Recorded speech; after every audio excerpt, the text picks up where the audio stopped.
Okay, anytime you see the word solve in the directions and there is a variable, your goal is to get the variable by itself.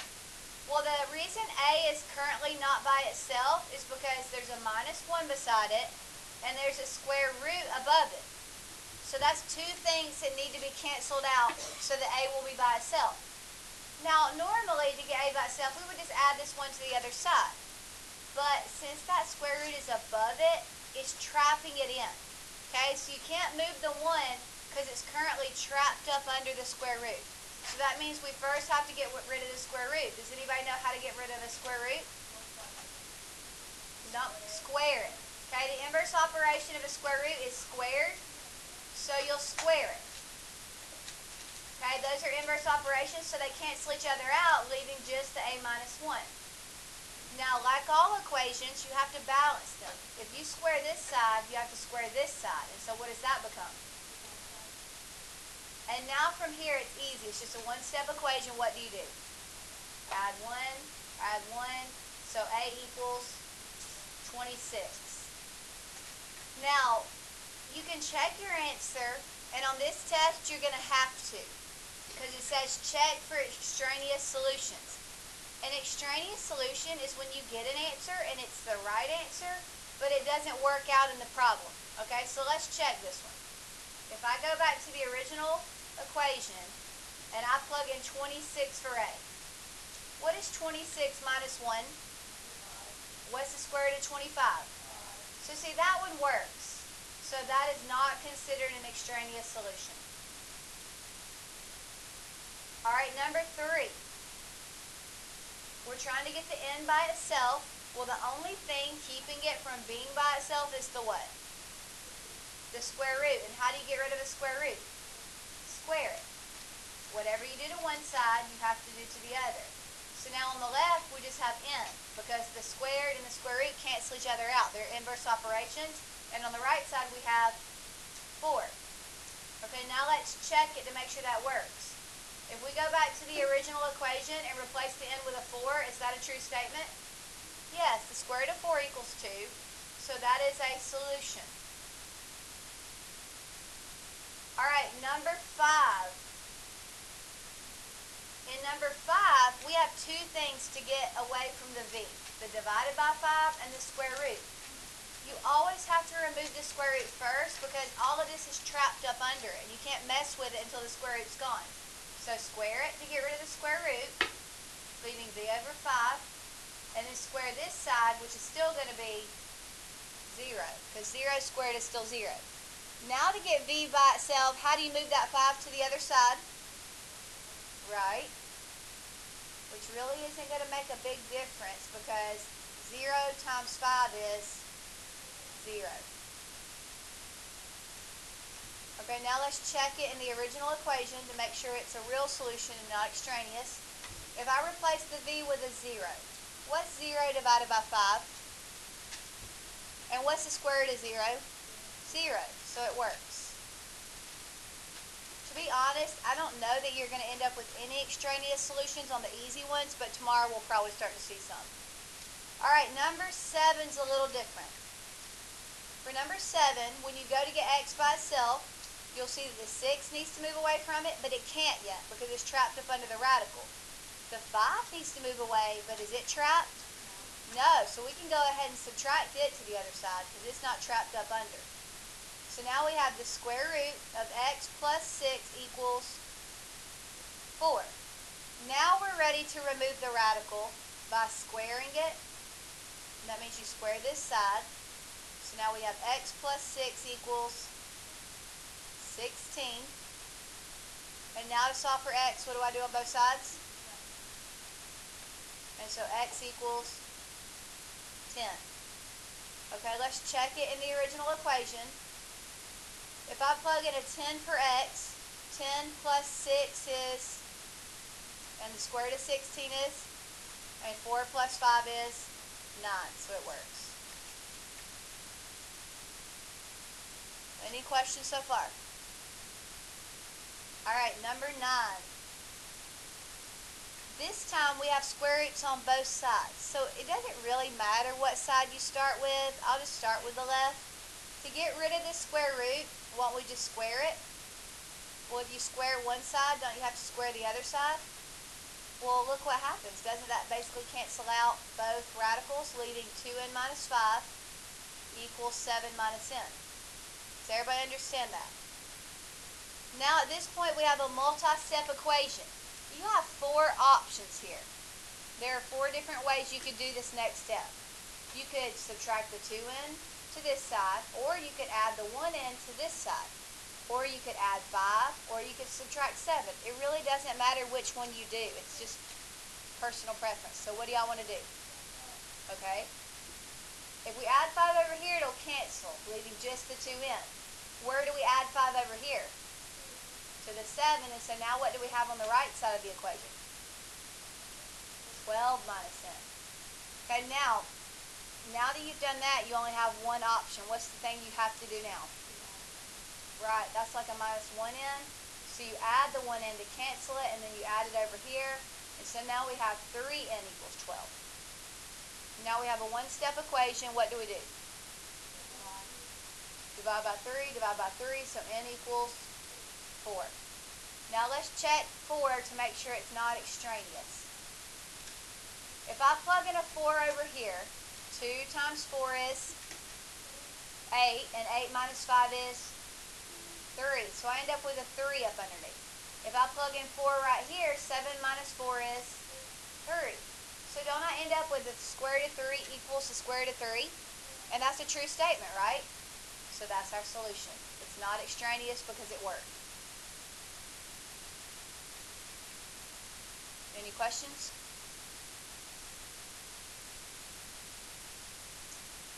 Okay, number 11. What should I do first? Square both sides. Because if you square one side, you have to square the other. But that works out nicely for us because it cancels out the square root on both sides, leaving 14 minus n equals 2n minus 13.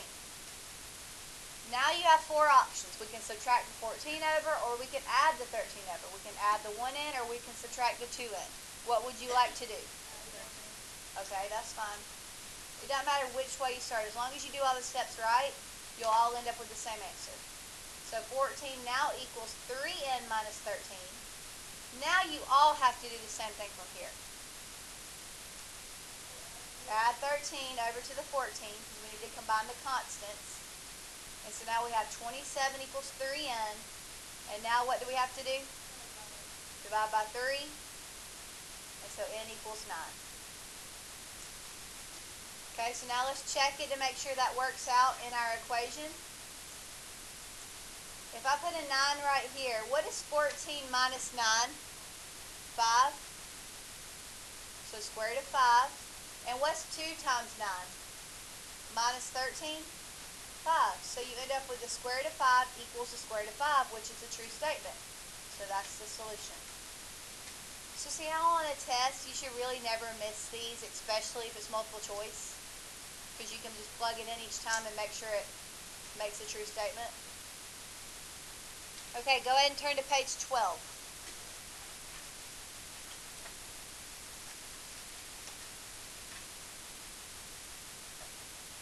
Alright, number 13. What should I do first? Right? So cancel out that square root, but if you square one side, you have to square the other, which cancels out that square root, leaving 2n minus 12 equals 3n minus 20. Now you have options. What would you like to do? Okay? It seems like every time people move whatever this is. Okay, so now 2n equals 3n, and what's negative 20 plus 12? Okay, now what do you have to do in the next step? Right, we've got to move the n's to the same side, so we're going to move them over here, because we already have a constant on this side. So those cancel, and we're left with how many n's on the left? Negative 1n, right? Because 2 minus 3 is negative 1. And on the right, we're left with negative 8. And so now to solve for n, we And so n equals 8. Okay, now let's check it. 2 times 8 is 16 minus 12 is 4, and the square root of 4 is 2. Okay, now on this side, let's see if we get a 2 when we plug in 8. 3 times 8 is 24 minus 20 is, and the square root of 4 is 2, so it works. That's your solution.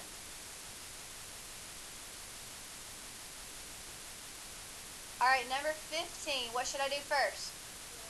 Square it, which will cancel out that square root, and whatever you do to one side, you do to the other, which also cancels out that one. So 2a plus 5 equals 3a plus 6. Okay, what do you want to do next? Okay, what do we have to move it by doing? Right, it'll cancel over there, and then we subtract it from the 6, so now I have 2a on the left, and 3a plus 1 on the right. Now what do I have to do? Correct. The 3a has to move over with the 2a, which makes the left side become negative 1a, and the right side is just positive 1. So now what do I do to both sides? Divide by negative 1. And so a equals 1 over negative 1, which is negative 1. Okay, so let's plug it in and make sure it works. 2 times negative 1 is negative 2. Negative 2 plus 5 is positive 3. 3 times negative 1 is, and negative 3 plus 6 is 3. So you end up with the square root of 3 equals the square root of 3, which is a true statement, so that's your solution. Alright, number 17. What should I do first?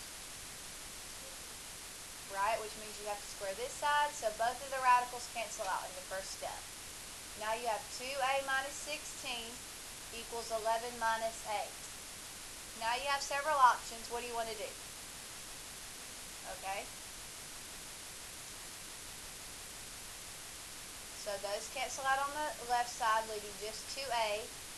On the right side, we now have 27 minus a, and that's 1a if you want to write in the 1. You don't have to, but some people, it's just helpful. Okay, now what do we have to do?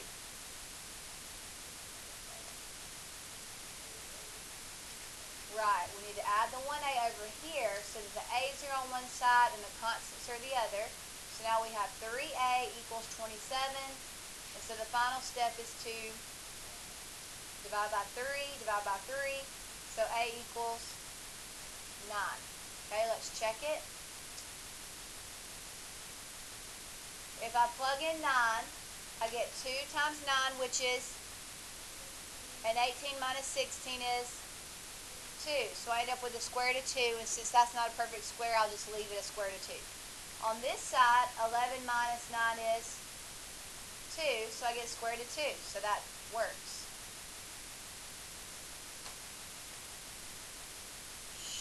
You should be paying attention. Number 19, what should I do first? Square it to cancel out the root, which means I square this side, so it also cancels out the root.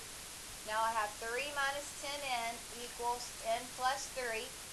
View Orlando, tell me what to do next.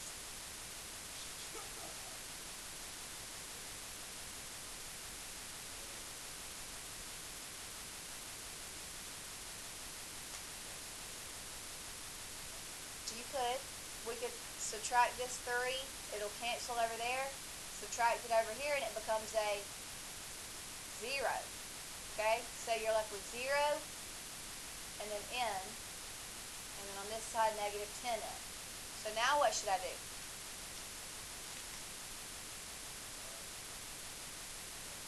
You got it, look, we got an n on this side and an n on this side, so we need them on the same side. This is a positive 1n. So to move it over there, we need to subtract it. So now those cancel, and I have negative 10n minus 1n, which is negative 11n. And on the right side, all I have is 0, because 3 minus 3 becomes 0. Now to get n by itself, I have to move the what away from it? How do I move a negative 11 away from that n? Right. They're touching, which means they're being multiplied, so you undo it by division. And what's 0 divided by anything? 0. Okay, now let's plug in zeros into both of the end places and make sure it works. 10 times 0 is, so basically don't you just end up with a 3 under that one? And then 0 plus 3 is just 3. So you end up with a 3 under that one. Square root of 3 equals square root of 3, so it works. Number 21. What should I do first? Right, which means you square this side. On the left, they cancel out, leaving 65n minus 1. On the right, it becomes 64. So now to solve for n, what do I do next? Add 1, add 1. So 65n equals 65.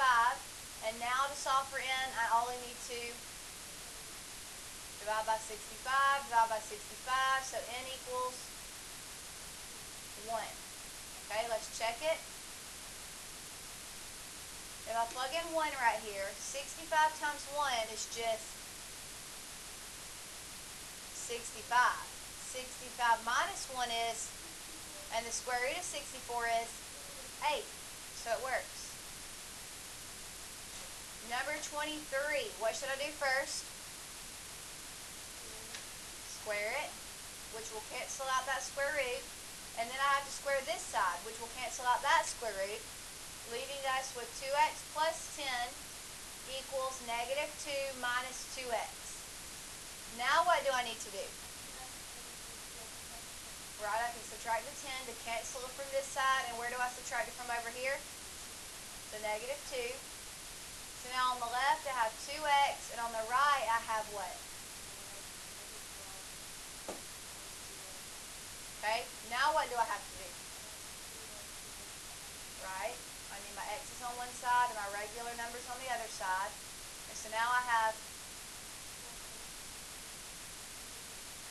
and now the last step is,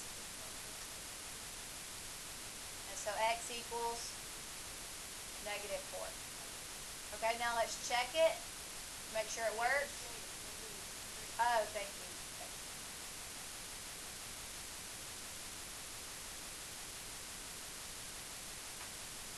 Okay, so if I plug in a negative 3 for this x, 2 times negative 3 is negative 6, and negative 6 plus 10 is 4, and the square root of 4 is 2. So that whole thing becomes a 2 when you plug negative 3 in the x. If I plug a negative 3 in this x, negative 2 times negative 3 is positive 6, right? And it negative 2 plus 6, 4, and the square root of 4 is 2. So it works. Okay, you know the pink sheet that I just gave back last week? We're going to use the back of it. So page 11 and 12 is your assignment. Most of you, if you're working, will get this done during class today. But if you don't, you need to finish it up for homework, and I'll be stamping it tomorrow.